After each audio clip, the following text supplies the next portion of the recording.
여호와의 성전이 건축되다 잠시 멈췄습니다. 그때 어제 말씀과 함께 선지자 학개와 스가랴가 일어나서 유다 백성들에게 예언을 했습니다. 하나님의 말씀을 전하니 스룹바벨과 예수아가 이 말씀에 응했습니다. 그리고 다시 여호와의 성전을 건축하기 시작했죠.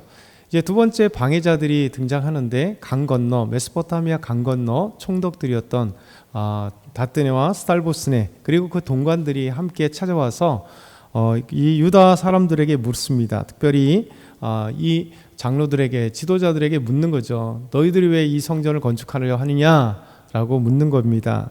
왜냐하면 성전을 건축하고 성을 건축한다는 것은 이 바사 페르시아에게 어떻게 보면 항거하는 것이고 독립하려고 하는가라는 그런 의심을 살 만한 충분한 것들이죠.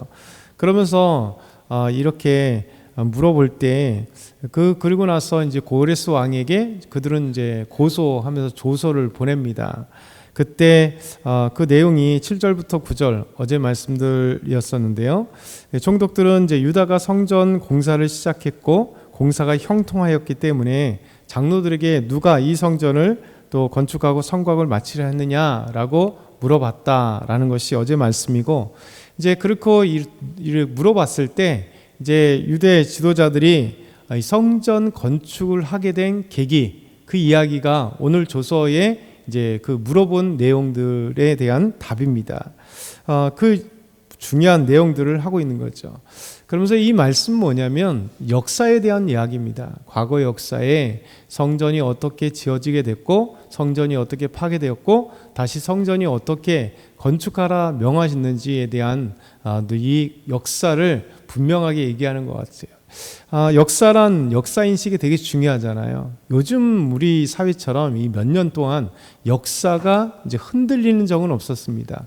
왜냐하면 바른 역사가 아니라 왜곡된 역사도 되게 많이 침투하게 되고, 그러다 보니까 예전에는 어떤 그 검증되거나 아니면 그 역사나 어떤 가르치는 것들이 다양화되지 않다 보니까 교실에서 가르치거나 아니면 TV 안에서 가르치는 정도, 그 정도 됐는데 이제는 각자의 스피커가 너무나 많아요. 그래서 이제 유튜브라고 하는 이런 인터넷이 발전되다 보니까 너도 나도 여기 한 사람이 전하면 그것이 전 세계 온라인으로 다 퍼져버리니까 역사란 자기 생각, 그 바른 역사를 보내면 좋은데 왜곡된 역사들을 전하는 사람들이 참 많다는 생각이 듭니다.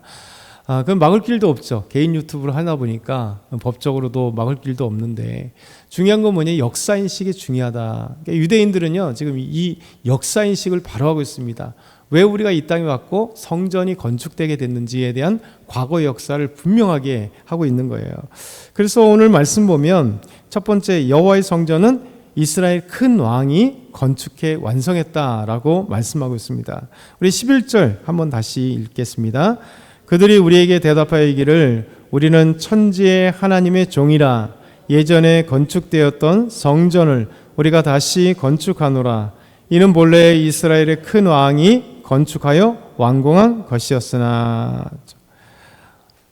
그들은 유대인들은 얘기하는 거죠. 유다인들은 이렇게 총독들이 물어봤을 때 이 성전은 어떻게 되었느냐, 우리는 하나님의 종들이고, 그리고 예전에 건축되었던 이 성전은 이스라엘의 큰 왕이 건축했다, 이렇게 얘기하는 겁니다.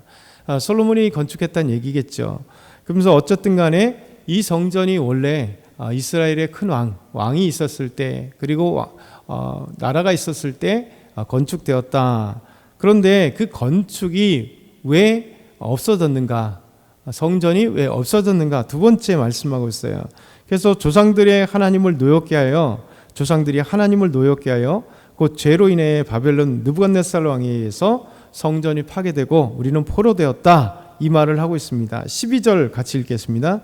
우리 조상들이 하늘에 계신 하나님을 노엽게 하였으므로 하나님이 그들을 갈대아 사람 바벨론 왕 느부갓네살 손에 넘기심에 그가 이 성전을 헐며 이 백성을 사로잡아 바벨론으로 옮겨갔더니.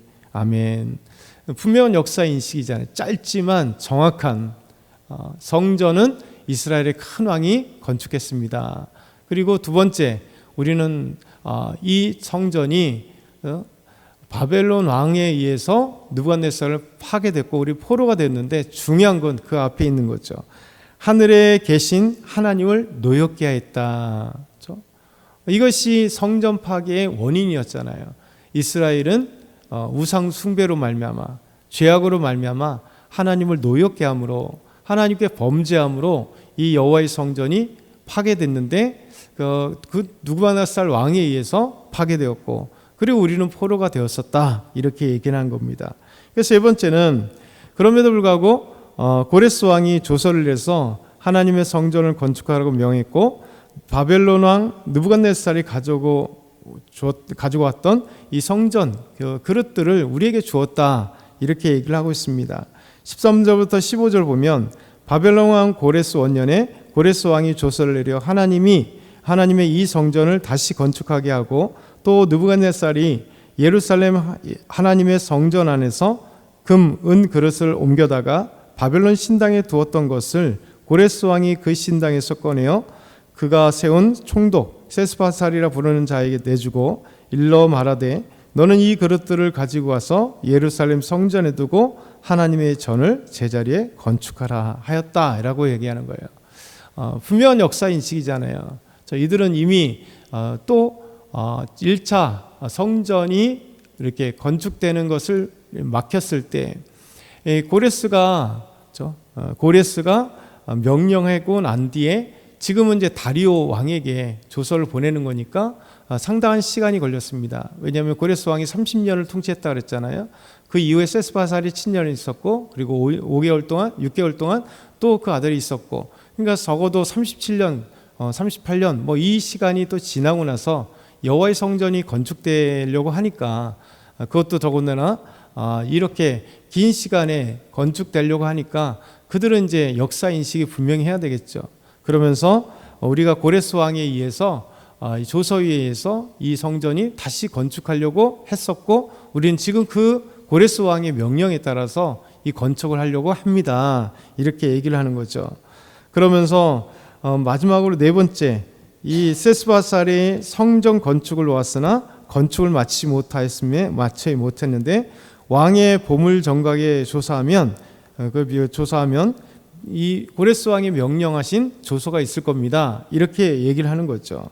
그래서 16절부터 17절 마지막으로 한번 읽어볼게요.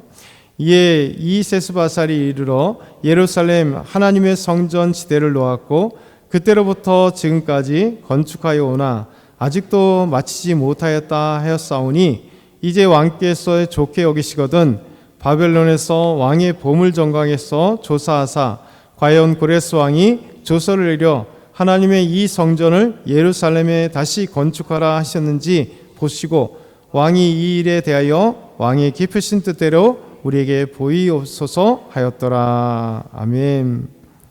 역사를 분명히 인식하니까 당당하죠. 그렇죠? 우리는 이스라엘 큰 왕이 여호와의 성전을 건축했습니다. 그러나 우리 조상들이 하나님을 노엽게 함으로, 하나님께 범죄함으로 바벨론 왕 느부갓네살 왕에 의해서 하나님의 성전은 파괴되었고 우리는 포로가 되었습니다. 그런데 놀랍게도 하나님은 고레스 왕을 통해서, 고레스 왕께서 우리를 이곳으로 보내셨습니다. 그리고 성전을 건축해 하셨습니다. 그리고 이 성전 건축이 잠시 멈추었으나 고레스 왕이 조사하시면, 다리오 왕께서 조사하시면 바벨론 왕 느부갓네살의 이 보물 정각에 이 고레스 왕의 조서가 있사오니, 그 조서를 보시면 우리가 왜 이곳에 와서 성전을 건축하게 됐는지 알게 되실 것입니다. 그러니까 우리가 하는 것이 아니라 페르시아 왕 제초대 왕이었던 고레스 왕이 우리를 보내어서 이렇게 여호와의 성전을 건축하게 했습니다라는 이 사실을 이제 총독들이 와서 물어왔을 때 이 대답한 것, 그래서 총독들이 왕에게 고소하는 그 조서를 보내고, 그 앞에는 자기들의 이야기, 그리고 이제 유다 백성들에게 물어봤더니 지도자들이 이렇게 대답한 이야기를 이제 조서에 써서 보낸 거예요. 그랬더니 이제 놀랍게도 6장에는 하나님의 기가 막힌 놀라운 역전에 하나님께서 인도하시는 것들을 보게 되는 거죠. 우리 삶에 가장 중요한 건 뭐냐면, 이 성전은 건축하는 건 유다인들은 역사를 온전히 인식했다는 거예요. 우리 삶에도 그렇잖아요. 항상 역사인식이 바르지 않으면 거짓된 것들이 많죠. 역사인식이 바르지 못할 때가 언제였어요? 가장 혼란스러웠을 때가 이 일제강점기가 끝나고, 그렇죠? 이렇게 우리가 해방이 되었는데 일제강점기에 그 잔재들이 남아서 처음에 많은 혼란이 있었고, 그리고 아직도 우리나라가 일제강점기에 아직도 그 영향을 받는, 그래서 보이지 않는 그런 것들이 많잖아요. 그래서 일본의 영향을 받아서 변화된 거나 아니면 영향받은 수많은 이 사회, 정치 문화 사회 모든 것에 아직도 일본의 잔재들이 되게 많은 거예요. 왜냐하면 역사를 분명하게 못하기 때문에 36년의 그 짧은 시간인데 우리 역사가 완전히 아직도 해방이 80년이나 된데도 불구하고 아직 영향을 받는다는 것은 역사인식이 분명하지 못하면, 그렇죠? 일제강점기뿐만 아니라 그 이후에도 마찬가지겠죠. 그래서 항상 그 나라가 바로 서려면 바른 역사인식이 중요한 것. 유다인들은 하나님이라고 하는 그 놀라운 역사인식을 바로 했고, 그리고 그들이 어떻게 파괴됐고 성전이 파괴됐고 하나님께서 그를 인도하셨는가에 대한 분명한 것들을 가지고 있을 때 하나님이 유다인들을 하나님 인도하시는 것들을 보게 됩니다. 그래서 우리의 삶에 온전히 하나님만을 바라보며 나갈 때요, 저와 여러분에도 마찬가지예요. 개인적인 역사인식, 하나님께서 나를 어떻게 인도하셨는지에 대한 분명한 것들이 있다면 믿음에서 떠나지 않아요. 그렇죠? 그것이 잘못되었을 때, 왜곡되면 어떻게 돼요? 잘못된 신앙이 또 빠져나가고 간증을 하는데 나중에 보면 이상하게 다른 사람이 될 때가 많아요. 그래서 하나님께서 우리와 함께 하시는 그 아름다운 삶을 우리가 온전히 고백하고 나가는 저와 여러분 다 되길 소망합니다.